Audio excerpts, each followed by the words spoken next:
seated during our speaker. Now help me enthusiastically welcome our speaker, John.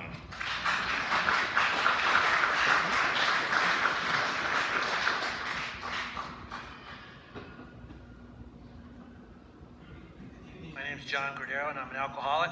I'd like to thank Mike for asking me to speak tonight. It's an honor to speak in Alcoholics Anonymous. I don't really say it's a privilege anymore because our forefathers had to request the privilege of carrying the message to the hospital. And Mike asked me, and he gave me a date that was favorable to me. The first day that it was 100 degrees here, so I could wear a jacket and tie in it. So thank you, Mike. And he made this, and I get this chance to come here and share Alcoholics Anonymous. My sobriety date is April 4th of 1984. I came in here, I was a 26-year-old punk. Now I'm a 66-year-old grandfather of 10. I grew up in Alcoholics Anonymous. My whole adult life has been here,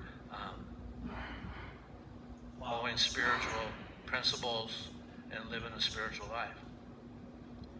I can tell you that it's been all unicorns and rainbows because it's life. I know what you're supposed to do up here, and a little bit about me, just recently is on March 25th, I moved to Prescott from Santa Barbara, California. On April 4th, I celebrated my 40th birthday up here amongst people that I really didn't know but felt the love. And then on May 30th, I had a heart attack. Welcome to Prescott. And, so it's kind of been a whirlwind here. The last couple of months have been odd, I guess, is the best way to say it. But I've had a chance to spend some time with a man I really respect, Greg. And, the fellowship is the fellowship. And in Bob's last talk to our fellowship, he says, when it's all simmered down, it's love and service. All the steps down. And what I found here immediately was love. I mean, I could see Matt was at my first meeting. I know people here now because they were willing to extend a hand to a person. And sometimes you people sit in this room, you think about the newcomer that comes in there and you want to shake their hand. But sometimes there's lost old guys too that need a hug. I'll just speak for myself. I needed to be welcomed here. I needed, like Big Joe remembered my name like the second time I went to the Stag, and it just impressed the crap out of me. I'm afraid of him, but it impressed the crap out of me. I know what you're supposed to do up here. You're supposed to tell a story. And the story is about what happened, what it was like. I believe that stories are the dots that connect us. Because as I stayed sober over 40 years, I've heard stories, and every time I hear a story that resonates with me, another piece locks into place. And I kind of go, okay, now I understand. Because of myself, I'm unable to see that. I was born the only child of my mom's second marriage. And when I was a little kid, my half-brothers and half-sisters would throw me out on the front porch and tell me that my real folks were going to come get me. That hurt my feelings, made me feel less than, and I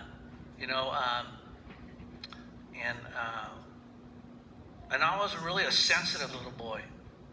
I can remember one time I was watching this old Western, Shane, and in that movie, this gunslinger comes to this Wyoming town. He saves the town, and at the end of the movie, he's mortally wounded, and he's riding his horse across the Wyoming prairie.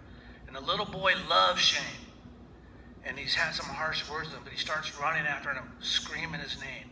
Shane! Shane! Come back, Shane! And I'm a little kid, I'm crying. Yeah, come back, Shane! And my oldest half-brother, my hero, he came and hit me on the back of the head and said, you're crying at a TV set? You're sitting here in the middle of the day crying at a TV set? What's wrong with you? Boom. Started stuffing him. Like I said, we were really poor. I had to go to work with my mom. My mom worked in a ladies' clothing store, and I have this thing for black nylon stockings. I control and enjoy it now, but I really had a bad problem. And I used to hang out in the middle of the clothes racks, and you know how you ladies shop, you go like that. And if you're patient, somebody's going to come by with black nylon stockings, and I could really kind of control myself, and I'd get a little rub in there. Lady would jump up, then my mom would come and call me one of her pet names, like Little Summer, whatever. And so because of that little defective character, my mom enrolled me in a public reading course at the Santa Barbara Public Library, and reading really became my first escape. And when I was a little boy, I used to sit in these big oversized chairs and I read fantasy books. And fantasy books teleported me from that rough east side to these magical worlds. And I read fantasy all the way into adulthood, even way into sobriety. When I read it as a kid, I fancied myself as the Alvin Lord, the person that saved everybody. And then maybe in the depths of my alcoholism, I said, maybe I'm the Dark Lord. But in those last days of my drinking, I was the Gollum. I was a cat that lived in the mud and came out and bit you on the ankle, and there was nothing about that.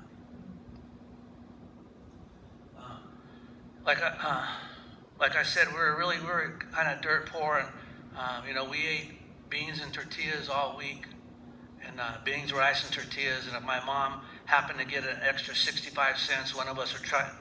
That's how long ago it was. One of us would trot across the street to the Villa Real Market and get a pound of hamburger, and that was a good day.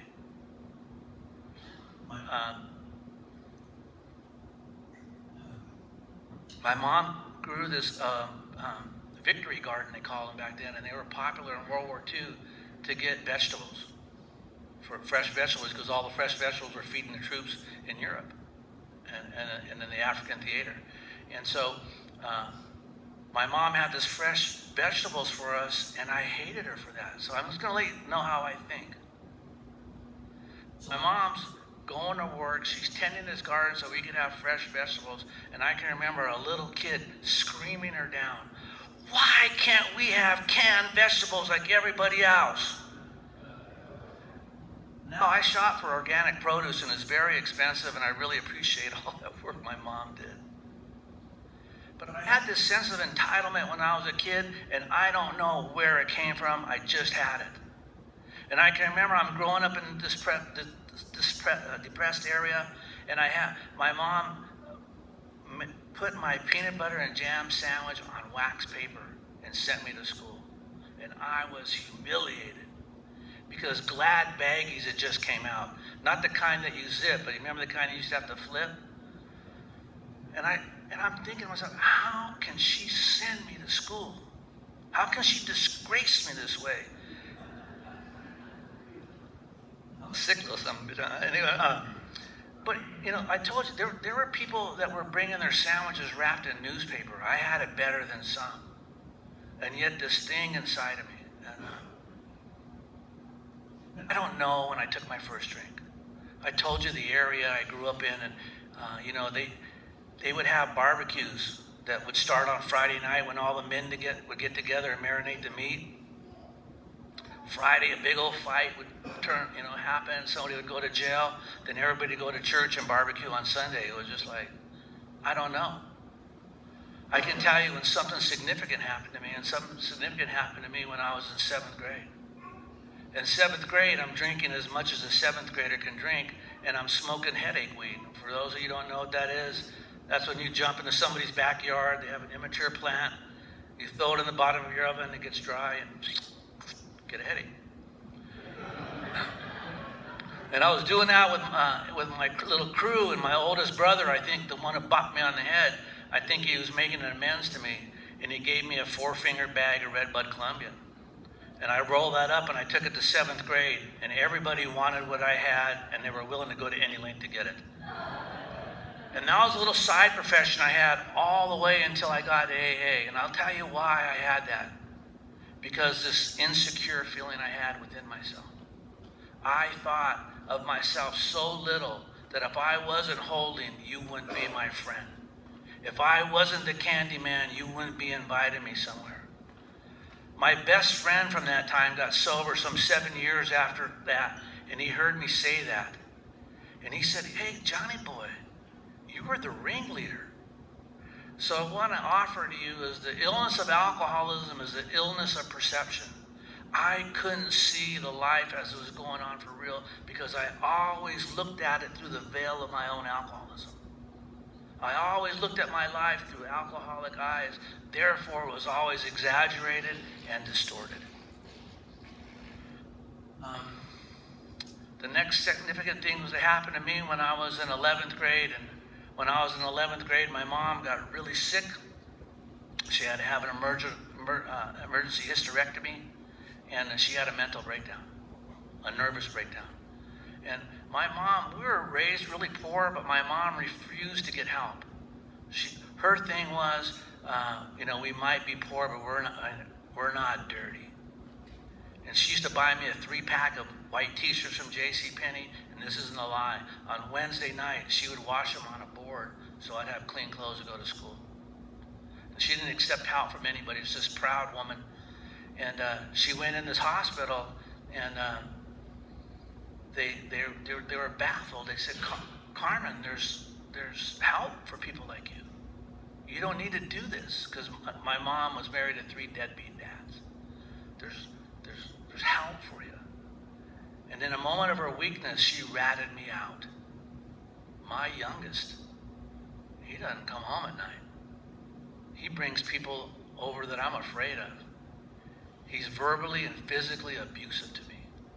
My mom was 5 foot, never over 100 pounds, and I'm screaming her down and putting hands on her.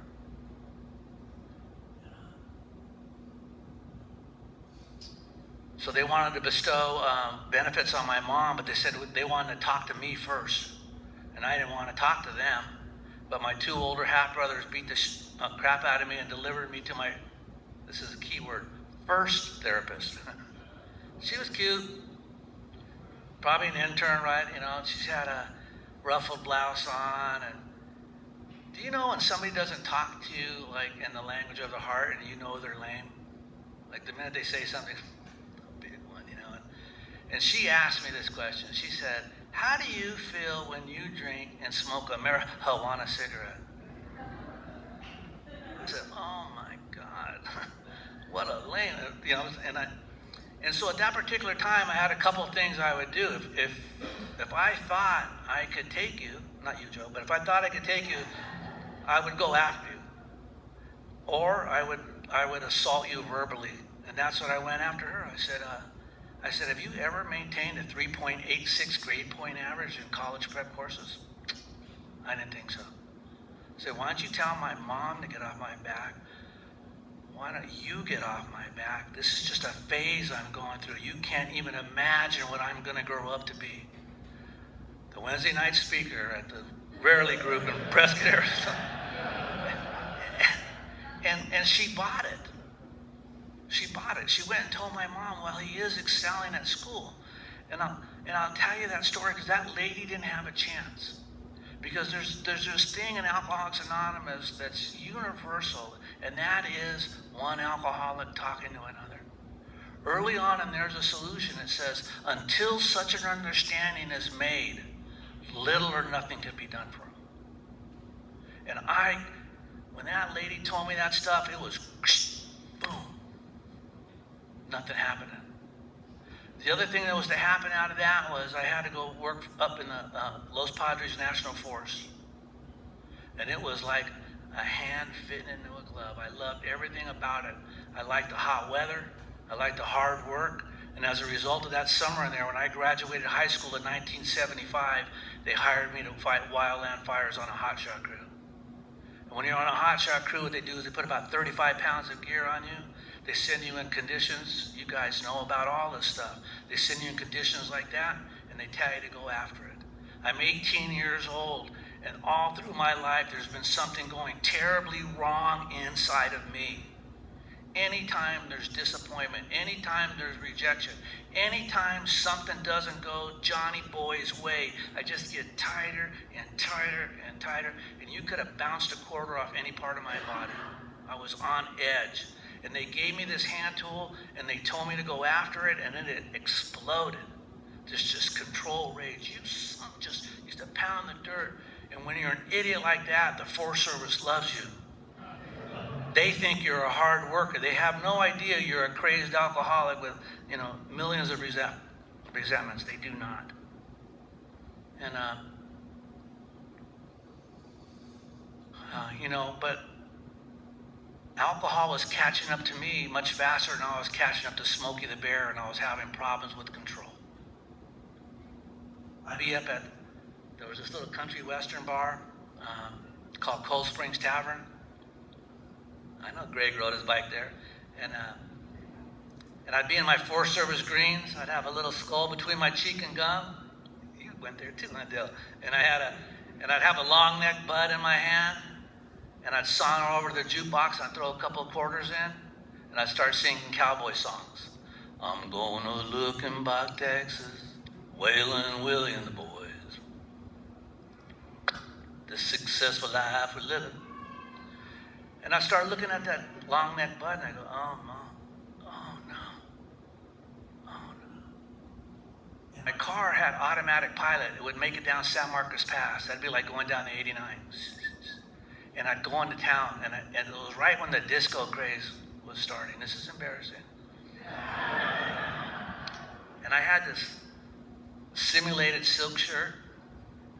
I had a really nice gold chain, but it made my neck green. And I had some platforms, and I'd be at a disco, and I'd have like a cute drink, like a Greyhound or something. Finger would be out perfect. And the same thing would happen. Oh, no. Oh, no. I'm going to get sloppier. And I'd go back to the Lower East Side. And in the Lower East Side, there was this beer bar called George's Poorhouse. And overweight ladies in bikinis served you there. And over the top of that bar, it says, the more you drink, the better they look. I only saw Mike Bennett there 4 or 5 times. That's about it. And, I got 86 from that bar, and they kept my dog. They said I'm endangering my dog.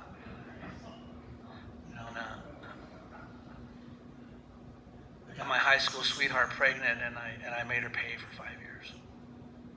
And I just figuratively and literally just beat the love out of her.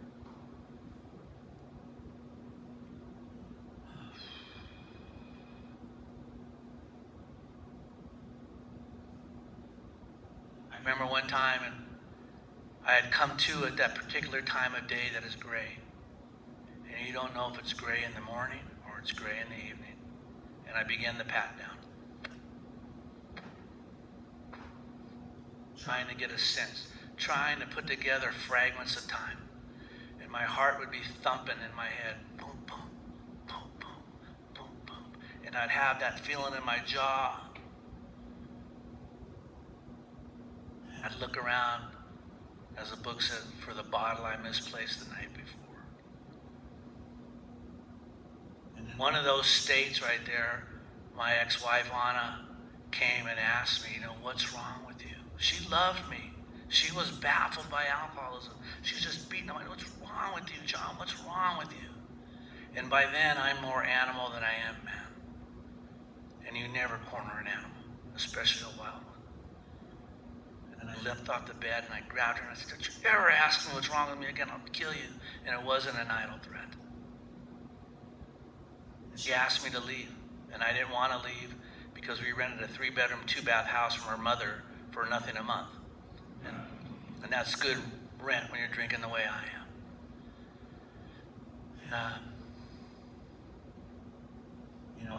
I went back a few days later crying, like they said, in chapter 3, they take about this with this solemn oath, right? And I begged for her forgiveness. Hey, baby, I'm going to make it all up to you. I'm going to be that husband, that provider, that everything you need. I'm going to be there. I'm going to be there for you and the kids. And I really meant it. I said, to make it all up to you. This is President's Day weekend in 1984. We're going to go to Mammoth Mountain, have a ski trip. And when we come home, we're going to start a new life. And we were up there the first day, and we were finished skiing. and we weren't drinking because it was just beer. And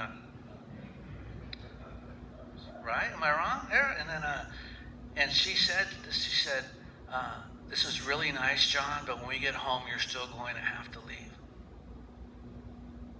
The book says we will not be able to recall with sufficient force the pain, suffering, humiliation of a day, a week, or a month ago. We are without defense. I'd already been drinking, but I was already shot out. And that night, in a blackout, I started some fights up there and got in my car and drove in a driving snowstorm, and somewhere in the Mammoth June Loop, I rolled my vehicle. And in the middle of that snowstorm, I managed to pry open that back trunk and put out a rubber mat and a sleeping bag that I had stolen from the Forest Service. And I was told something when I was found the next morning by the Highway Patrol, that I look at this room and I could tell that you guys have heard the same thing. And that was, you're lucky to be alive. And somehow I didn't feel very lucky that day.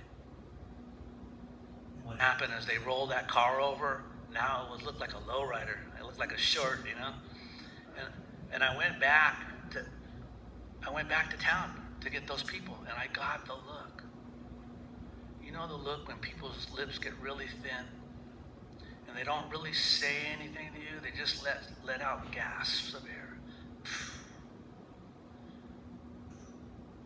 I had done it again. I just blew the whole thing up. And we had taken some people, and on the way back home, they made me sit in the back seat of my own car, and they said, "Don't breathe on us and don't talk to us." And I remember, if you've ever had that drive, it's about 4 hours down the Owens Valley. And it's pretty desolate out there. And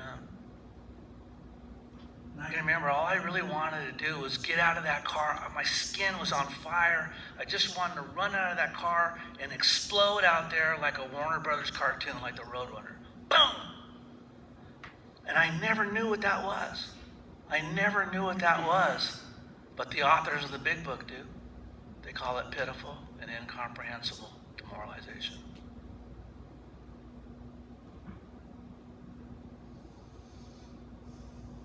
My drinking ended up, like I told you, in that insidious realm of coming to and passing out and coming to and passing out. And drinking because I know it makes the big hurt go away, and then the chaos and the mayhem created by my drinking. And in that state, I had a bedroom, a studio by the railroad tracks, and one of my friends came over, and he had just been through treatment, and he said, "Hey, I know what's wrong with you, Johnny boy." He said, "You're a substance abuser." And I liked the sound of that because I'm a pathetic people pleaser, and I thought that might be on the cutting end of trendiness, so I jumped in. And I didn't get anything out of that. I went to an NA meeting, and God bless NA, it just didn't work for me. I know this one beautiful redheaded lady said, "Don't you hate one line of cocaine?" I laughed. But the magic that happened to me was the very next day. The very next day, I drove my 10-speed bicycle, because that was my mode of transportation. I drove it to the Alano Club, and they had this 5:30 meeting. And in that 5:30 meeting, they read more about alcoholism. Most of us have been unwilling to admit that we were real alcoholics. No person likes to think that he is bodily and mentally different from his fellows. Therefore, it is not surprising that our drinking careers have been characterized by countless vain attempts to prove we could drink like other people. The idea that somehow, someday, he will control and enjoy his drinking is the great obsession of every abnormal drinker. The persistence of the illusion is astonishing. Many pursue to the gates of insanity or death. And I'm sitting back in this meeting and go, "Shh, how do they know? How do they know?" And then later on in that reading, there's this line that is applicable to me and maybe not any of you. It says, "We are like men who have lost their legs. They never grow new ones." My father was a double amputee. And sat back on this stand. I sat back at this meeting, and I have a friend, I had nowhere else to go. So I started coming back to that meeting. And it was a 5:30 meeting, and I showed up at 5:29. It ended at 6:30, and I left at 6:31. And people would try to talk to him as anonymous. I don't really want what you have. I just don't want what I have. And I started going to this meeting, and there was this guy that saw through my bullshit. And he had just got out of the Arizona State Penitentiary. You guys raised some good ones out here. And he called my shit. He conned me. It's con, and it only works on egomaniacs. So he goes, hey, Slick, I know you've been coming around for here a bit. How would you like to make coffee for this group? I said, no, I ain't making coffee for a group. And he goes, well, hey, look, if you don't make coffee for this group, this meeting will probably end. If the meeting ends, the Alano Club or Safe Harbor would close. If the Alano Club closes, then AA in Santa Barbara will probably cease to exist. I went, all right then, I guess I can help you cats out, you know. And what he did is he put one of the pieces of the triangle together for me: unity, service, and recovery. And I'll tell you what service work does for a punk like me.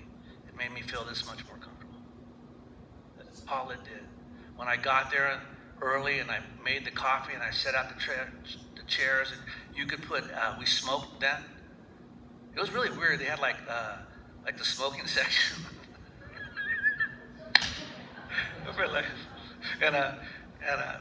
But when the people came into the room, I just felt comfortable. And when I got that much more comfortable, I was able to hear the language of the heart.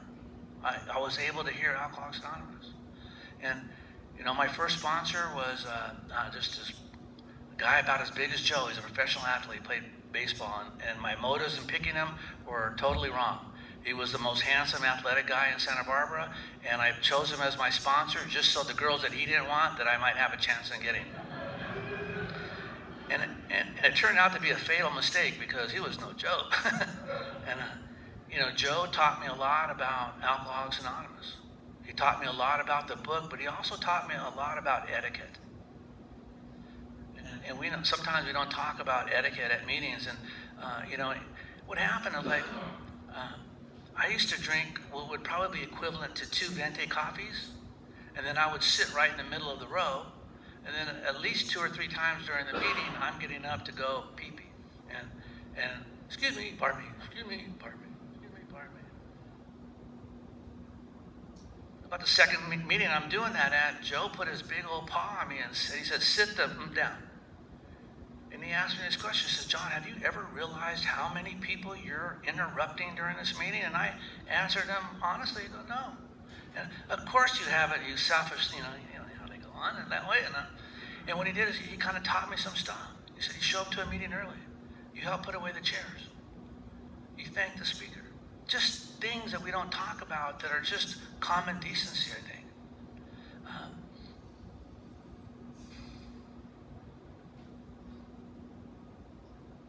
My father passed when I was 10 months sober. He'd been sick the whole time. And so I got through the steps really quick because Joe said, you don't have that much time, so we need to get to the steps so you can make amends to your father. And, you know, I was able to settle the score with my dad somewhat. My dad knew who I was. This is my dad. I could show up to my house before 5 o'clock, and my dad would give me a meal. He'd give me clean underwear and socks, and he'd give me 2 bits. If I showed up after 5, and I tried it one time. I showed up Monday Night Football, and I have a 6-pack, and I'm drinking it, and I showed up about 5:15, and I could hear them when they're watching a football game. Dad, it's me. Turn the TV up. Dad, it's me. I heard the locks go on and the drapes shut, and I slept in the park that night. It was no joke. And when, because Joe was working with me when I was 4.5 months sober, working the steps of Alcoholics Anonymous, my dad made me the executor of his estate. There's a myth about AA that you have to wait to get better, but you don't. If you're willing to do the work, you can get well as rapidly as you want. As rapidly as you're willing to do the work, you can get well. So when my dad died at 10 months sober, I was like pissed at God, the universe, whatever. And I went to the hospital to view his body because he wanted to be cremated.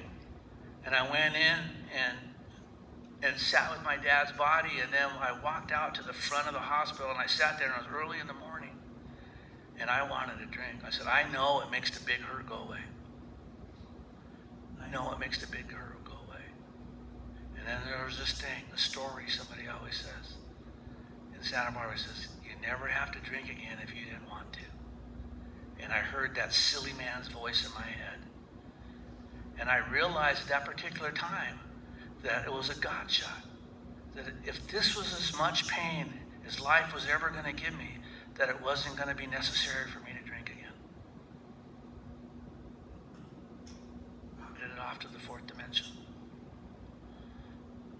When I was about 4.5 years sober, I was bucking to be the president of AA. You know those kind of guys. Women want to slap you and guys want to kick your ass, and I was doing that, and I tell you that story because what happened for me is I was involved in the activities of Alcoholics Anonymous, but I ceased taking the actions. And what I mean by that is, I am president of the board of the Alano Club. I'm on the dance committee, and I'm the cookie gal at one of the meetings, and I'm doing it all. But I'm not continuing to take inventory. I'm not seeking through prayer and meditation, and I'm definitely not working with anybody else or applying these principles in all my affairs. What happens is my wife is feeding our child, and of course I have a resentment. Something doesn't go my way, and I kick a glass table and it shatters, and no words are spoken. It's time for me to leave, and I leave, and what happened during that time, I think, is like the best, maybe the greatest thing that God's ever going to do for me, because what happened is I had this overwhelming thought that I had to go back into the program of Alcoholics Anonymous and take a blue-collar approach. I just had to do exactly what the book asked me to do. And I went and I was rewriting a 4-step, and I was couch surfing, and I was just sitting there just getting really honest about what was going on in my life for the first time in a while.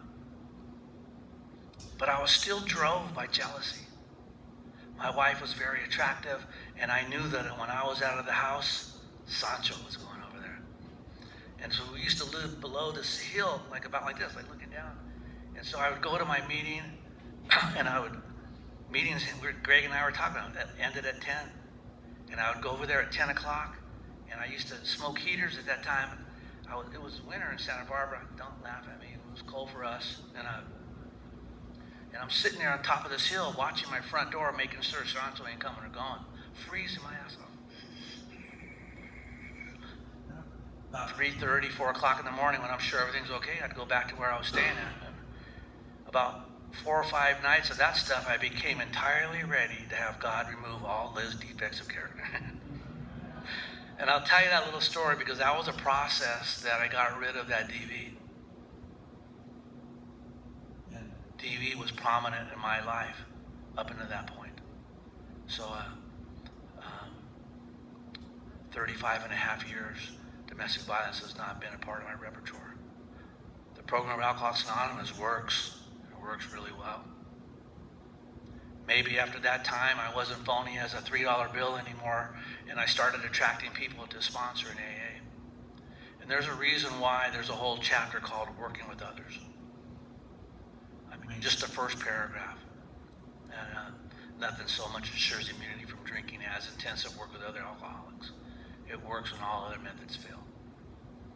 And the thing that was the most enlightening and heartwarming about that whole thing about working with others was I never really knew how much I loved Alcoholics Anonymous until I tried to give it away.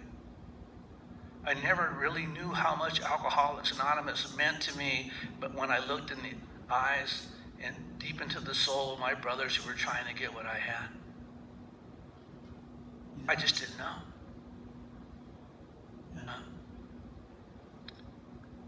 You know, in the amount of time that we have to talk up here, it's really hard to encapsulate 40 years of recovery. It really is. But what I can tell you that, you know, there's some methods in Alcoholics Anonymous, and it's really nice to be in a community where the literature is up front. You know, it's just been a blessing. And, you know, I was raised on the Big Book, and there's a lot of people that have a lot of knowledge in the 12 and 12, and I'm super excited to learn about all that stuff. I just really am, because, you know, I claim progress.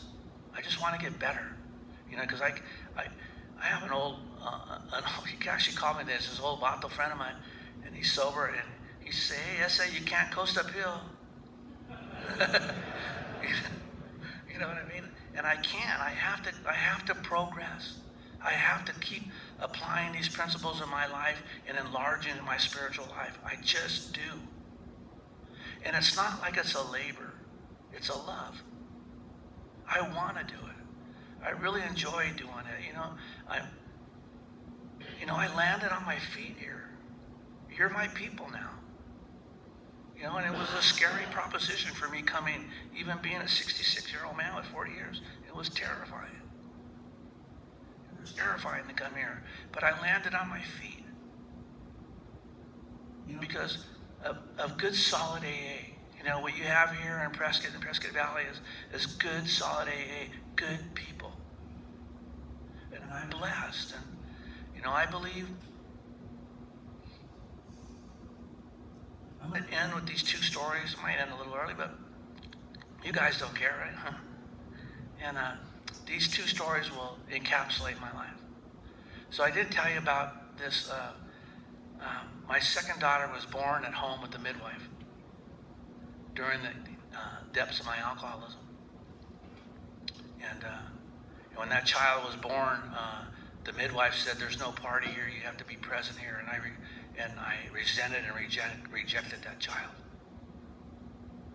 The illness that we have is selfish and self-centeredness. I had a bunch of things to do, and it ain't watch this child who's born in my house. And where do you go with that information?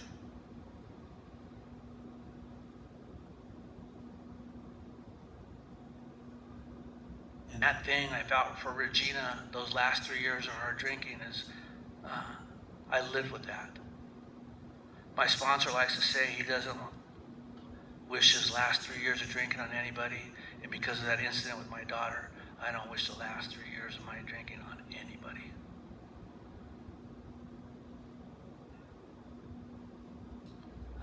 Gosh, it's 11 years ago now. 12. My daughter called me. That daughter, Regina. Regina had heard me talk. We had talked it out. We had had some tears over it, and it was a reconciliation. Regina called me up one night and said, Dad, she got pregnant on the pill. And she was ready to go back to work.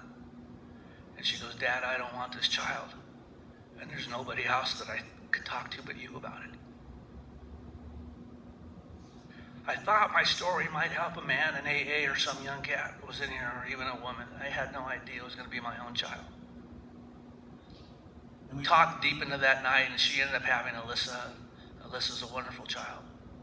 But I would have missed that whole thing had I not been here. I would have missed that whole interaction with my daughter had not I tried to make amends and change the way I live my life and the way I think.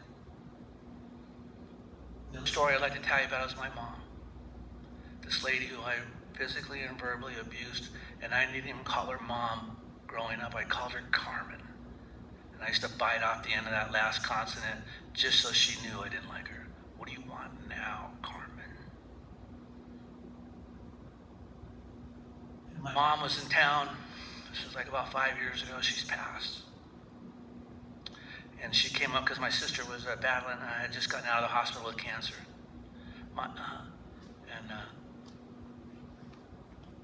My mom was wearing, you know how old folks wear those Dr. Scholl sandals?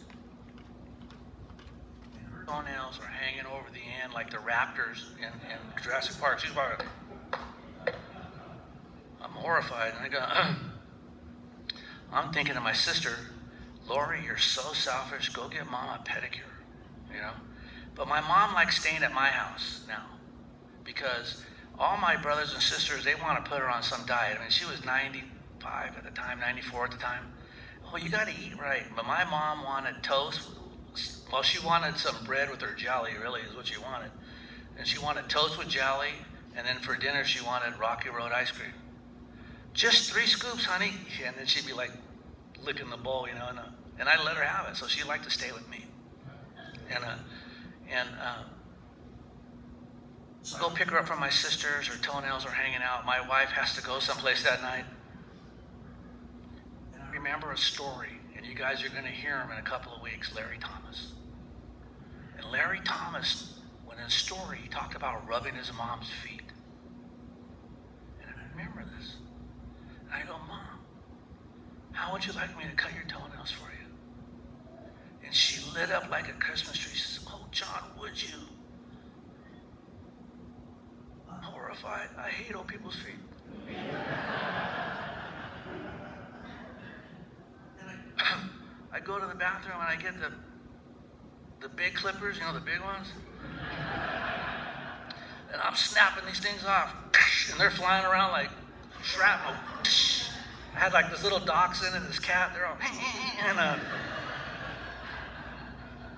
and then I'm like, on her second or her last toe, I cut her. And I don't have any Band-Aids because I have grandkids. You know, they come over, they wipe Grandpa out. So I just had toilet paper and Scotch tape. And I'm putting that toilet paper and Scotch tape on her. I'm going to wax paper this. No, I didn't say that. I didn't say that. And, you know, I tell you that story because it was a 10-minute interlude. When the world seemed to fall away, and I sat there with my mom. And the fruits of making amends to that lady, not just apologizing, but changing my behavior and how I treated her. And years had passed, and we had already told each other we loved each other. And I got a glimpse. I just got a glimpse of what my life used to be like and what it was right now. And it was just this beautiful thing. You know, and in our book it says something about, I'm going to misphrase it, but, you know, no matter how far, we will know peace, right? How far down the scale. No matter how far down the scale we have gone, we will know peace. And 2 of the most hideous things I've ever done in my whole life, and I have a lot more. The rejection of my own blood and the abuse of my own mother. I have found peace. Peace be with all you guys.